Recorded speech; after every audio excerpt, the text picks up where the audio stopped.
সেদিন আমি মেসেঞ্জারে ঢুকলাম, মেসেজে গিয়ে আমি একটি মেসেজ পেলাম, যেটা একজন মেয়ের মেসেজ ছিল, অনেক লম্বা মেসেজ, এবং এই মেসেজে একটা সুন্দর মেসেজ আছে যেটা আমি তোমাদেরকে শেয়ার করতে চাই, যেহেতু এটা অনলাইনে যাবে, অনেক মেয়েরাও এটা শুনবে, অনেক বোনরা এটা শুনবে, অনেক কিছু শেখার আছে।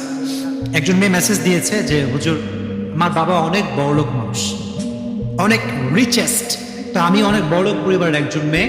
আমার ফার্স্ট বিয়েটা হয় বাবা মায়ের ইচ্ছা। আব্বা আম্মা একজন ছেলে দেখে আমাকে বিয়ে দেয়। ছেলেটা অনেক ভালো, সেই হিসেবে আমাকে বিয়ে দেওয়া হয়েছে, এবং আমি জানি যে yes, he is a good person, তাকে বিয়ে করতে হবে আমার। আমি বিয়ে করেছি। কিন্তু হুজুর, আমি আপনাকে কি বলবো, সে মেসেজগুলো এভাবে লিখেছে। বিয়ের পর দেখলাম যে তার character is totally has changed, পরিবর্তন হয়ে গিয়েছে। তার কথাবার্তা আগের মতো নেই, তার অ্যাটিটিউড চেঞ্জ। ওয়াইফের সঙ্গে যে বিনয়ের সঙ্গে কথা বলতে হয়, ভালোবেসে কথা বলতে হয়, এটা সে বোঝেই না, জানেই না। আমি অনেক ছোট ছিলাম সে সময়ের কথা, তা আমি কিছু বুঝতাম না যে আসলে স্বামী এরকম কেন করে। একটু বড় হওয়ার পরে বুঝতে পারলাম ছেলেটা আসলে আমাকে বিয়ে করে নাই, আমার বাবার টাকাকে বিয়ে করছে। সে আমার সঙ্গে বিয়ে বসে নাই, টাকার সঙ্গে বিয়ে বসেছে। তো আমার আব্বা এরই মাঝে, মানে এই বিয়ের মাঝেই তাকে এত কিছু দিয়েছে যে তাকে আর ডান বাম তাকাতে হবে না। তো সে আমাকে পরোয়া করে না। অনেক দিন ট্রাই করেছি কনভিন্স করা, তার সঙ্গে মানিয়ে থাকা। মেয়েরা অনেক মানিয়ে থাকে, পরিবার, হাজারো পরিবার টিকে আছে শুধুমাত্র একটা নারীর ইচ্ছার উপরে।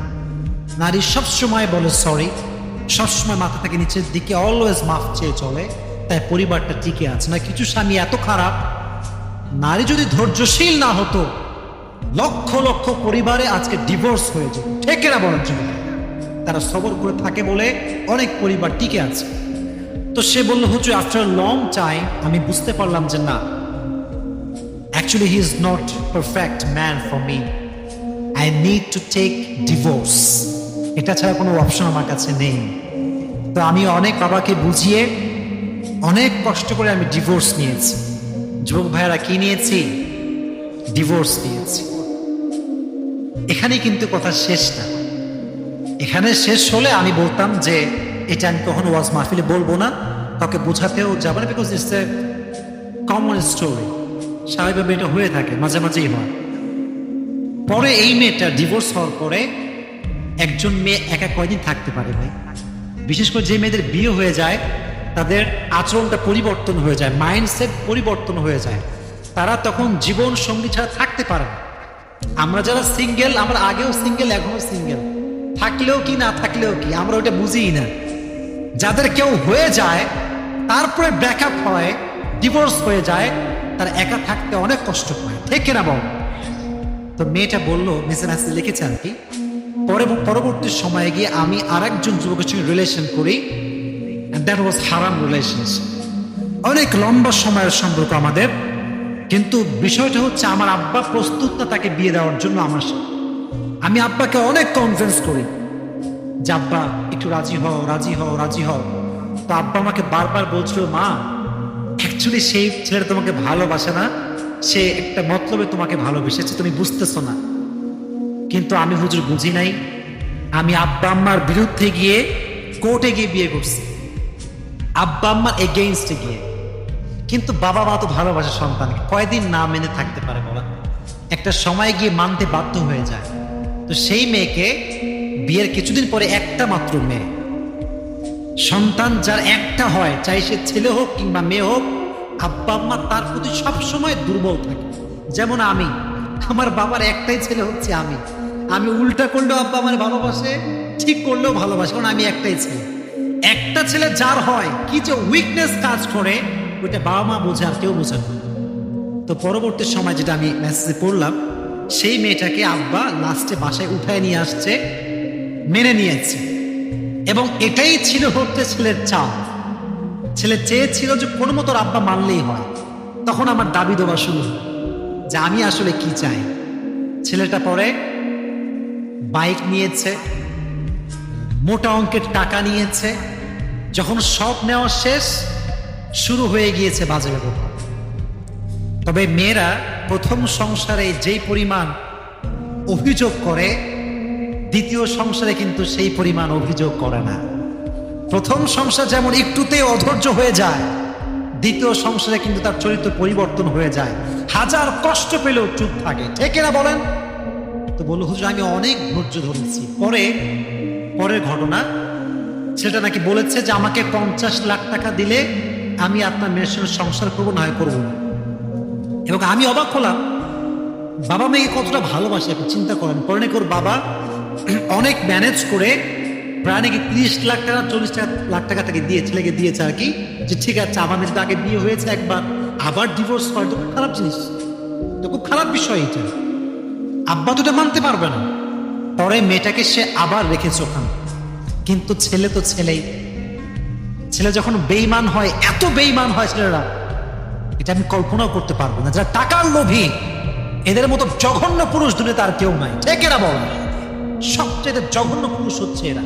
এরা এত নিম্ন লেভেলে যেতে পারে, আপনি ইউ কান্ট ইমাজিন ম্যান, আপনি কল্পনাই করতে পারবেন। ইস, পরে ফাইনালি সে মেয়েটা লিখেছে অনেক লম্বা মেসেজ, আসলে অনেক ধৈর্য নিয়ে পড়েছি মেসেজটা, এত ধৈর্য নিয়ে কখনো মেসেজ পড়ি না। লাস্টে সে লিখেছে হুজুর আমার এই সংসারটাও ভেঙে গেছে। তো আমি শুধু এতটুকুই ভাবলাম, আল্লাহ সবাইকে সব দিক থেকে সুখ দেয় না। হ্যাঁ, বাপ কোটিপতি কিন্তু মেয়ের ডিভোর্স হয়ে গিয়েছে 2 বার। বিশ্বাস রাখেন, আমাকে বিশ্বাস করেন, বর্তমান সমাজ হচ্ছে এমন, ডিভোর্স হয়ে গেলে কোনো মেয়েকে সমাজ আর মূল্যায়ন করতে চায় না, চাই সে ভালো হোক চাই সে খারাপ হোক, ঠিক কিনা বলেন যুবকেরা? সমাজটাই এরকম হয়ে গিয়েছে। পরে সেই মেয়েটা লিখেছে হুজুর আমি দীর্ঘদিন যাবৎ প্রায় 1 থেকে 1.5 বছর বাসাতেই আছি, বাট আমি একা থাকতে পারি না। ওই যে আগে বলেছি, যা লাইফ পার্টনার হয়ে যায় পরে সে একা থাকতে পারে না।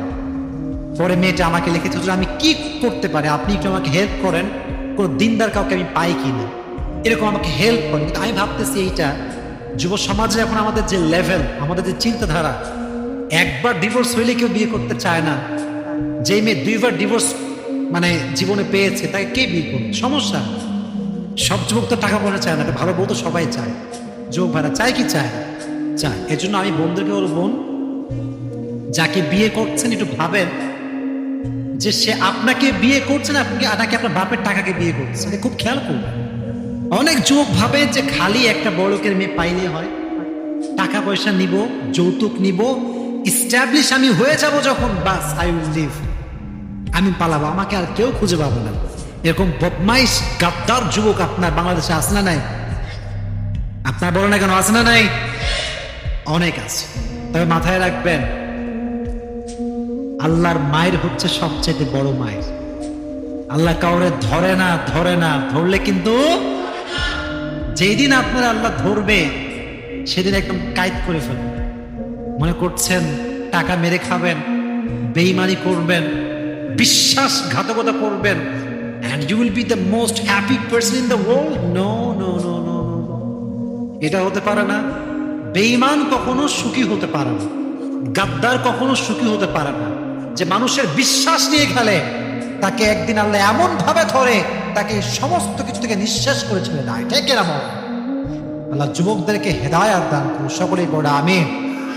যেই মেয়েগুলো ডিভোর্স হয়ে গিয়েছে, তালাক প্রাপ্ত মেয়ে, আল্লাহ প্রত্যেকটা মেয়েকে ধৈর্যশীল হয়ে তাদের জীবনকে চালাবার তৌফিক দান করে, সকলেই মন খুলে পড়া আমিন। যুবক ভাইরা আজ থেকে ভাই বেঈমানি করো না কারোর সাথে।